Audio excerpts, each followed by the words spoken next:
Welcome to our academy. ఈ రోజు article వచ్చేసి వరల్డ్ ఎకనామిక్ ఫోరం. ఈ వరల్డ్ ఎకనామిక్ ఫోరం మీద వచ్చేసి సివిల్ సర్వీస్ ఎగ్జామ్ లో వచ్చేసి ఆల్రెడీ 3 times అడిగాడు. ఒక క్వశ్చన్ చూద్దాం. ఫస్ట్ క్వశ్చన్ వచ్చేసి ఏంటంటే 2019 లో అడిగాడు. The global competitiveness report is published by. So here option A international monetary fund, option B united nation conference on trade and development, option C world economic forum, option D is world bank. అలానే 2017 లో కూడా అడిగాడు. So here, which of the following gives global gender gap index ranking to the countries of the world? So option A is World Economic Forum, option B United Nations Human Rights Council, option C United Nations Women, and option D World Health Organization. And third question 2019 లో అడిగారు. 2019 లో వచ్చేసి so here who among the following is the founder of the World Economic Forum? So first one వచ్చేసి Klaus Schwab, option B John Kenneth Galbraith, option C Herbert Jolick, option D Paul Krugman. Right. So ఇది 3 times అడిగారు. ఇది వచ్చేసి ఏంటంటే model question. ఇప్పుడు వచ్చేసి ఇది world economic forum ఎందుకు న్యూస్ లో ఉందో ఫస్ట్ చూద్దాం. ఇది ఎందుకు న్యూస్ లో ఉంది అంటే వరల్డ్ ఎకనామిక్ ఫోరం ది 54వ వార్షిక సమావేశం వచ్చేసి జనవరి 15 నుంచి మొదలు పెడితే జనవరి 19th వరకు స్విట్జర్లాండ్ లోని టావోస్ లో జరుగుతుంది. అందుకు గాను సో ఈ వరల్డ్ ఎకనామిక్ ఫోరం వచ్చేసి న్యూస్ లో ఉందన్నట్టు. And at same time Telangana తరపున సో మన ముఖ్యమంత్రి అయిన రేవంత్ రెడ్డి గారు అలానే ఐటీ మినిస్టర్ శ్రీధర్ బాబు కూడా ఈ సమావేశానికి వెళ్ళారన్నట్టు. రైట్. సో ఇక్కడ వచ్చేసి ఏంటంటే మనకి ఈ వరల్డ్ ఎకనామిక్ ఫోరంకి ఏమైనా థీమ్స్ ఉన్నాయంటే ఎవ్రీ ఇయర్ ఒక థీమ్ పెట్టుకుంటుంది. సో మనకి 2023 లో వచ్చేసి థీమ్ ఏంటి అంటే cooperation in a fragmented world, అంటే విచ్ఛిన్నమైన ప్రపంచానికి సహకారం అనేది 2023 థీమ్ అన్నట్టు. మరి ఈ ఇయర్ ఏమైనా ఉంది అంటే సో ఈ ఇయర్ కూడా వచ్చేసి ఉంది. 2024 లో థీమ్ వచ్చేసింది అంటే rebuilding trust in the future, అంటే భవిష్యత్తులో నమ్మకాన్ని పునర్నిర్మించడం. సో ఈ 2 థీమ్స్ వచ్చేసి ఎగ్జామ్ కి చాలా ఇంపార్టెంట్. ఎస్పెషల్లీ 2024 వచ్చేసి rebuilding trust in the future, అంటే భవిష్యత్తులో నమ్మకాన్ని పునర్నిర్మించడం అన్నట్టు. రైట్. ఇప్పుడు వచ్చేసి ఏంటంటే మరి ఈ వరల్డ్ ఎకనామిక్ ఫోరం ని ఎవరు స్థాపించారు, ఎప్పుడు స్థాపించారు అని చూద్దాం. ఈ వరల్డ్ ఎకనామిక్ ఫోరం వచ్చేసి 1971 లో వచ్చేసి దీన్ని స్థాపించారు అన్నట్టు. ఎవరు స్థాపించారు అంటే ప్రొఫెసర్ క్లాస్ స్క్వైబ్ సో స్థాపించారు అన్నట్టు ఇతను. అయితే మరొక ఇంపార్టెంట్ విషయం వచ్చేసి ఏంటంటే ఈ వరల్డ్ ఎకనామిక్ ఫోరం ని యూరోపియన్ మేనేజ్మెంట్ ఫోరం అని కూడా పిలుస్తాం అన్నట్టు. యూరోపియన్ మేనేజ్మెంట్ ఫోరం అన్నట్టు. అయితే ఈ వరల్డ్ ఎకనామిక్ ఫోరం వచ్చేసి ఏంటంటే నాన్ ప్రాఫిట్ ఫౌండేషన్ అన్నట్టు, అంటే లాభాపేక్ష లేని ఫౌండేషన్ అని చెప్పొచ్చు అన్నట్టు. ఇది ఎక్కడ ఉంది? జెనీవా స్విట్జర్లాండ్ లో ఉంది అన్నట్టు. సో ఇక్కడ 2 మన ఇంపార్టెంట్ పాయింట్స్ గమనించాలి. యాన్యువల్ మీటింగ్ వచ్చేసేమో టావోస్ స్విట్జర్లాండ్ లో జరుగుతుంది, అండ్ ఫౌండేషన్ వచ్చేసేమో so European management forum or world economic forum foundation వచ్చేసేమో జెనీవా స్విట్జర్లాండ్ లో ఉంది. ఈ 2 డిఫరెన్స్ మీరు గమనించాలి. నెక్స్ట్ మరొక ఇంపార్టెంట్ విషయం వచ్చేసి ఏంటంటే ఇది అంతర్జాతీయ సంస్థ అని కూడా చెప్పొచ్చు. అంటే ఇది పబ్లిక్ అండ్ ప్రైవేట్ సహకారంతో నడుస్తున్న అంతర్జాతీయ సంస్థ వచ్చి వరల్డ్ ఎకనామిక్ ఫోరం అని చెప్పొచ్చు అన్నట్టు. ఈ ఫోరానికి చైర్మన్ వచ్చేసేవారు.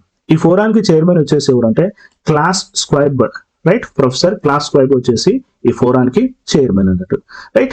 మరొక ఇంపార్టెంట్ విషయం వచ్చేసిందంటే ఈ ఫోరం మెయిన్ ఉద్దేశం వచ్చేసి ఏంటంటే వేరియస్ సెక్టార్లలో ఉన్న గ్లోబల్ లీడర్స్ ని లైక్ సో బిజినెస్ లో కానీ, గవర్నమెంట్ లో కానీ, అకాడమియాలో కానీ, సివిల్ సొసైటీలో కానీ ఉన్న గ్లోబల్ లీడర్స్ అన్నిటిని ఏంటి అంటే ఒక వేదిక పైకి తీసుకొస్తున్నారు. ఈ వేదిక పైన ఏం చేస్తారు అంటే ఏదైనా సమస్యలు ఉన్నా ఆ సమస్యల గురించి చర్చిస్తారు అన్నట్టు.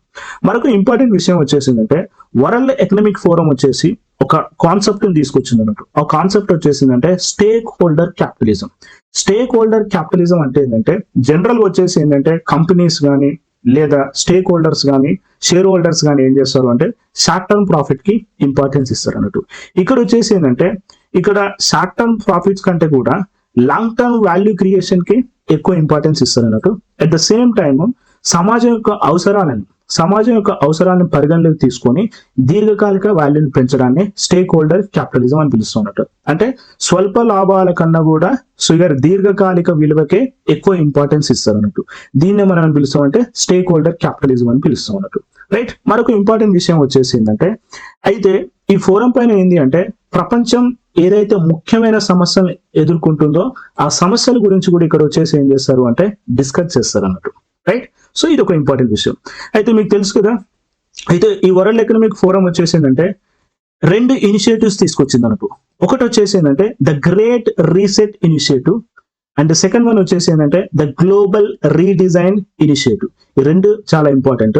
సో ఫస్ట్ వన్ వచ్చేసి ఏంటంటే ద గ్రేట్ రీసెట్ ఇనిషియేటివ్ వచ్చేసి ఏంటంటే మెయిన్ ఉద్దేశం వచ్చేసి ఏంటంటే మనకు తెలుసు అండి, సో మనకి 2019లో సో మనకి COVID-19 పాండమిక్ వచ్చింది. ఈ COVID-19 పాండమిక్ వల్ల వచ్చేసి ఏమైపోయింది, ప్రపంచ ఆర్థిక వ్యవస్థ మొత్తం క్షీణించిపోయింది. సో ఈ క్షీణించిపోయిన ఆర్థిక వ్యవస్థని సో మళ్ళీ రికవరీ చేయడం కోసం, సో ఈ వరల్డ్ ఎకనామిక్ సిస్టమ్ ని రికవరీ చేయడం కోసం వచ్చేసి ఏంటంటే వరల్డ్ ఎకనామిక్ ఫోరం ఒక ఇనిషియేటివ్ తీసుకుంది. ఆ ఇనిషియేటివ్ పేరు వచ్చేసి ఏంటంటే ద గ్రేట్ రీసెట్ ఇనిషియేటివ్. ఇది చాలా ఇంపార్టెంట్. అదేవిధంగా మనకి 2008లో వచ్చేసి మనకి ఫైనాన్షియల్ క్రైసిస్ వచ్చింది, రైట్. ఆర్థిక సంక్షోభం వచ్చింది అన్నట్టు. ఈ ఆర్థిక సంక్షోభం అప్పుడు కూడా ఏమైపోయింది అంటే సో ప్రపంచంలో ఉన్న అన్ని ఆర్థిక వ్యవస్థలు ఏమైపోయినాయి అంటే క్షీణించిపోయినాయి. మళ్ళీ ఈ క్షీణించిపోయిన ఆర్థిక వ్యవస్థల్ని పునరుద్ధరించడానికి సో మీన్స్ రికవరీ చేయడానికి సో వరల్డ్ ఎకనామిక్ ఫోరం వచ్చేసి ఏంటంటే ఒక ఇనిషియేటివ్ తీసుకుంది. ఆ ఇనిషియేటివ్ వచ్చేసి ఏంటంటే ద గ్లోబల్ రీడిజైన్ ఇనిషియేటివ్ అన్నట్టు, రైట్. సో ఈ 2 important. The global redesign initiative వచ్చేసి ఏమో 2008 ఫైనాన్షియల్ క్రైసిస్ నుంచి బయటపడడం కోసం తీసుకున్న ఇనిషియేషన్. అలానే COVID-19 టైంలో వచ్చేసి సో ఎకనామిక్ రికవరీ నుంచి క్షీణించిన ఎకనామిక్ ఆర్థిక వ్యవస్థ నుంచి బయటకు రావడానికి తీసుకున్న ఇనిషియేషన్ వచ్చేసేమో ద గ్రేట్ రీసెట్ ఇనిషియేటివ్ అన్నట్టు, రైట్. సో నెక్స్ట్ ఇది చాలా ఇంపార్టెంట్. సో మనకి ఎగ్జామ్ లో వచ్చేసి సో 3 టైమ్స్ ఆల్మోస్ట్ 3 టైమ్స్ కూడా వచ్చేసి దీని మీదనే క్వశ్చన్స్ అడిగాడు అన్నట్టు. సో ఇప్పుడు వచ్చేసి ఏంటంటే world economic reform the world economic forum. ఈ వరల్డ్ ఎకనామిక్ ఫోరం వచ్చేసి ఏంటంటే మనకి 7 రిపోర్ట్లను పబ్లిష్ చేస్తుంది. సో ఫస్ట్ వన్ వచ్చేసి ఏంటంటే the global competitiveness report, right. First report.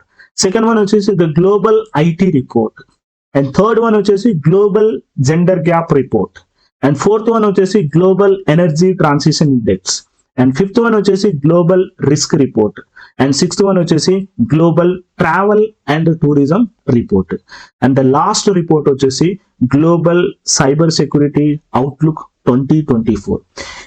ఇది కూడా రిలీజ్ చేసింది. గ్లోబల్ సైబర్ సెక్యూరిటీ అవుట్లుక్ 2024 ఏం చెప్తుంది అంటే ఏదైతే ఎమర్జింగ్ టెక్నాలజీస్ ఉన్నాయో ఆ ఎమర్జింగ్ టెక్నాలజీస్ యొక్క ఇంపాక్ట్ ఎలా ఉంటుంది అనేది సో ఈ రిపోర్ట్ లో పేర్కొనడం జరిగింది. గ్లోబల్ సైబర్ సెక్యూరిటీ అవుట్లుక్ 2024లో పేర్కొనడం జరిగింది అన్నట్టు, రైట్. అదేవిధంగా మరొక ఇంపార్టెంట్ విషయం వచ్చేసి ఏంటంటే మనకి హైదరాబాద్ లో వచ్చేసి centre for 4th industrial revolution ని హైదరాబాద్ లో ఏర్పాటు చేస్తున్నట్టు కూడా ఒప్పందం కుదిరింది అన్నట్టు మనకి సో న్యూస్ లో వచ్చింది అన్నట్టు, రైట్. ఇది కూడా important. So year centre for 4th industrial revolution వచ్చేసి హైదరాబాద్ లో ఏర్పాటు చేస్తారు. అయితే ఇది తెలంగాణలో వచ్చేసి ఏంటంటే సో ప్రపంచంలో ఆల్రెడీ 18 ఉన్నాయి అన్నట్టు. 19వ వచ్చేసి ఏంటంటే centre for 4th industrial revolution network ని తెలంగాణలో ఏర్పాటు చేస్తారు. ఇది కూడా గుర్తుపెట్టుకోండి, రైట్. ఇప్పుడు వచ్చేసి మనం క్వశ్చన్స్ కి ఆన్సర్ చేద్దాం, రైట్. ఫస్ట్ క్వశ్చన్ వచ్చేసి సో ఇయర్ ఫస్ట్ క్వశ్చన్ వచ్చేసింది the global competitiveness report is published by. So ఇప్పుడే ఇంతకుముందు చూసాం.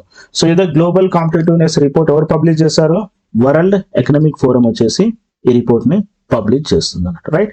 సో ఇయర్ ఆన్సర్ వచ్చేసి first one. So year third option is correct. Second one, which of the following gives global gender gap index ranking to the countries of the world.